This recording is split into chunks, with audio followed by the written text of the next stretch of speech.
A racist cop yanks a gold chain from a black girl's neck, humbling her in front of a crowded store. But little does he know her father, an FBI agent, is about to turn the tables. A young black girl stood in the dimly lit aisle of a corner store, nervously holding a gold chain around her neck. It was a special gift from her father, a symbol of love and pride. As she browsed the shelves, a racist cop noticed the chain and immediately assumed the worst. He walked over to her, his eyes narrowing with suspicion. "That chain doesn't belong to you, kid," he said coldly. "Hand it over or I'll take it myself." The girl, startled and confused, tried to explain.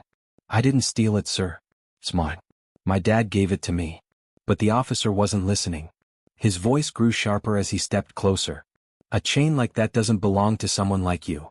Without warning, he grabbed the chain from her neck, yanking it off roughly. The girl gasped, her hands flying to her neck as she felt the cold emptiness. She was humiliated, but no one in the store spoke up. The officer sneered at her, mocking her. "Next time, don't walk around like you own something valuable." The girl felt a rush of anger, but she stayed quiet, knowing she had to remain calm in the face of such cruelty. As the officer walked away with the gold chain, the girl stood frozen, her heart racing. The humiliation burned in her chest, but before she could even react, the door of the store opened with a soft jingle. A tall figure stepped inside. The girl's father, an FBI agent, entered the store, his sharp eyes quickly taking in the scene. He noticed his daughter standing there, shaken, and the officer holding her chain. Without hesitation, he moved forward, his presence commanding attention. His calm, confident demeanor instantly changed the atmosphere in the store. "What's going on here?" he asked in a firm voice, his eyes locked on the officer. The officer looked up, startled at the sight of the man. He tried to brush it off, but the father wasn't backing down. "That chain isn't stolen," the father said, his voice steady. "It's a gift from me. You just took it off her neck." The officer hesitated, his earlier bravado faltering. But the father wasn't finished. He pulled out his badge, showing it clearly. "I'm Special Agent Elijah Freeman with the FBI. And you just committed robbery." The officer's face drained of color as he realized the gravity of the situation. His previous confidence slipped away as he stammered, trying to come up with an excuse. But the father stood firm, his eyes cold with authority, ready to make sure the officer faced the consequences of his actions. The officer, caught off guard by the father's calm confidence, quickly tried to justify his actions. "I'm just doing my job," he muttered, shifting uneasily on his feet. "The kid was walking around with stolen property. I had to take it." But the father wasn't fooled. He stood tall, his gaze unwavering. "That chain is not stolen. It was given to her by me. You saw it with your own eyes," he said, his voice calm but filled with authority. The officer's face turned red as he tried to explain himself, but the words didn't come out as smoothly as before. His earlier arrogance was gone, replaced with doubt. The father was getting to the heart of the matter, and the officer knew it. The father took another step forward, his presence undeniable. "You've abused your power. What you've done is illegal and I'm going to make sure you pay for it," he said, his voice low and stern. "I will file a formal complaint, and I won't stop until you face the consequences." The officer's confidence cracked completely. He was now the one on the defensive. He could no longer pretend he was in control. The father's words made it clear that the officer's actions wouldn't go unpunished. After the confrontation at the store, the father, Special Agent Elijah Freeman, knew he had to do more than just confront the officer. He started an investigation into the officer's past actions. Using his position in the FBI, he accessed records and spoke to people who had been affected by the officer's behavior. It didn't take long to uncover a disturbing pattern. The officer, Sergeant Daniel Cooper, had a history of racial profiling, using his badge to intimidate and humiliate black people, especially young men and women. The evidence was clear. Cooper had been abusing his power for years. As Elijah dug deeper, he felt a growing sense of anger and determination. He knew he had to stop officers like Cooper from harming others. But while Elijah was focused on gathering evidence, his daughter struggled with the emotional toll of what had happened. The humiliation she had faced in the store stayed with her. Every time she thought about it, she felt a heavy weight on her chest. One night, as they sat together, Elijah could see the sadness in his daughter's eyes. He placed a hand on her shoulder and promised her, "I'm going to make sure this doesn't happen again. I will seek justice not just for you, but for everyone who has been hurt by officers like him." His words were filled with love and strength, giving his daughter a small sense of peace, knowing her father was fighting for her. News of the incident spread quickly, and it didn't take long for the community to react. People were shocked by what had happened, and many felt angered by the officers' actions. Protests began, and the story of the young girl and her father's stand against injustice became a symbol for those fighting against racial profiling and police abuse. The father, Special Agent Elijah Freeman, found himself at the center of a growing movement, one that aimed to expose the deeper problems within law enforcement. While the community rallied around him, Elijah also faced pressure from within his own department. Some colleagues, feeling uncomfortable with his involvement, questioned his actions. They warned him that challenging the system could hurt his career. But Elijah stood firm.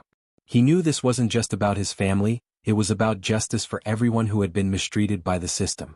Outside his department, the pressure continued to build. Media outlets covered the story, and people from all walks of life voiced their support or disapproval. The tension was palpable. Despite all the external pressures, Elijah's resolve remained unshaken. He knew the fight was bigger than him. He couldn't let the fear or criticism stop him. His daughter's dignity and the countless others who had been hurt by officers like Cooper were worth the struggle. Elijah's determination became a beacon of hope, inspiring others to join the fight for justice and change. As Elijah continued his investigation into Sergeant Daniel Cooper, he uncovered more than just the officer's wrongdoing. It didn't take long for him to realize that Cooper wasn't acting alone. The deeper he dug, the more Elijah discovered a disturbing pattern of complicity within the police department. Cooper's behavior wasn't just ignored, it was covered up by higher-ups who had turned a blind eye to his abuse of power. It became clear that there was a system of corruption protecting officers like Cooper, allowing them to act with impunity. Elijah knew that this went beyond just one bad officer.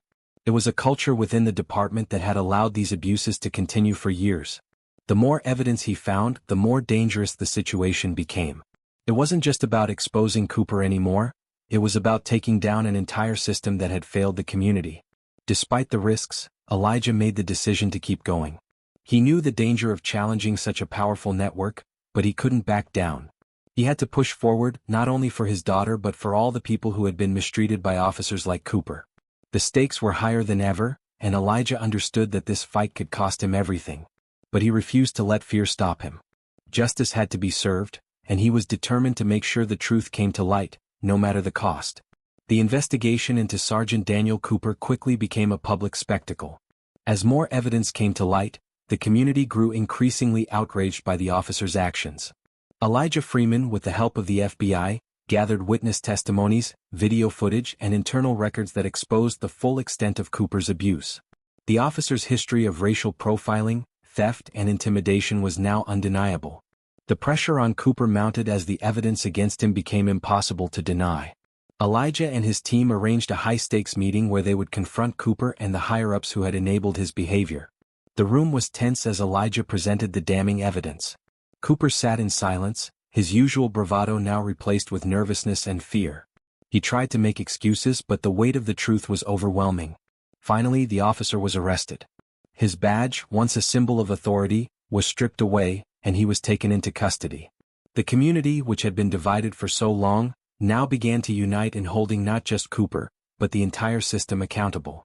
Protests grew louder and calls for reform echoed through the streets. For the first time in a long time, people felt like they had a chance at real justice. The arrest of Cooper was a victory, but it was clear that much more needed to be done to dismantle the system that had allowed corruption to thrive for so long. The fight for accountability was just beginning. Even though Elijah's investigation had led to the officer's arrest, the emotional toll on his family was clear. His daughter, who had faced humiliation in the store, struggled to move past the trauma.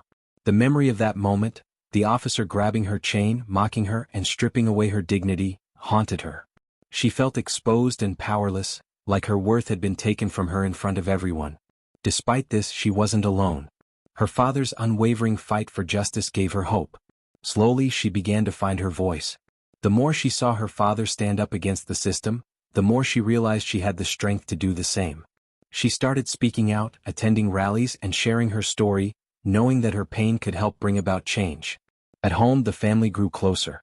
The bond between father and daughter deepened as they supported each other through the emotional weight of the experience. Elijah became an inspiration to his daughter, not just because he fought for justice, but because he showed her that standing up for what's right, no matter the cost, was worth it. Elijah, too, found comfort in his family. The love and support they gave him made the difficult moments easier to bear. Through it all, the Freemans learned that even in the darkest times, their unity and commitment to each other made them stronger. Together they would continue fighting for a better future. The trial of Sergeant Daniel Cooper sent shockwaves through the community. As the details of his abuse of power became public, people began to realize how deep the issues went within the police department. More and more people joined the conversation, calling for systemic change and demanding better treatment from the police. It wasn't just about one officer anymore, it was about creating a fairer and safer system for everyone. The Freeman family's journey became a beacon of hope for many. Their courage in speaking out encouraged others to share their stories and stand up against injustice. The community, once divided, now united in the fight for accountability. Protests and town hall meetings grew in size as people voiced their frustration and desire for real change. The girl, who had once been silent and broken, found new strength in the wake of everything that had happened. Inspired by her father's unwavering commitment to justice, she began speaking out publicly. At first it was difficult for her to relive the humiliation, but as she shared her story she found her voice. She became a symbol of resilience for others who had been mistreated or silenced.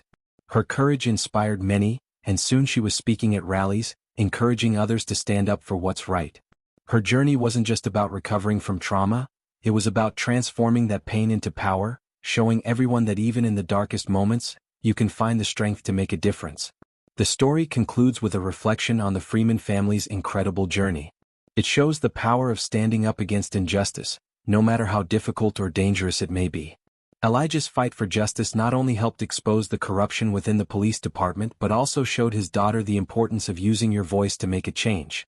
It wasn't easy and the road was long, but they never gave up on what they knew was right. Throughout this journey, the bond between father and daughter grew stronger. The girl, who once felt broken and powerless, found strength and confidence through her father's example. Elijah's unwavering commitment to doing what was right became a source of inspiration for her. She no longer saw herself as a victim but as a part of something much bigger, a movement for change. As they stood together looking toward the future, they felt a renewed sense of hope. They knew the fight wasn't over and there would still be many challenges ahead, but they were ready to face them together. Their journey had taught them that no matter how hard things get, standing up for justice and fighting for what's right is always worth it. In the end, the story of the Freeman family is a call for change, showing that even in the face of adversity, it's possible to make a difference. Their strength, love, and determination will continue to inspire others to stand up against injustice and work toward a better future for all.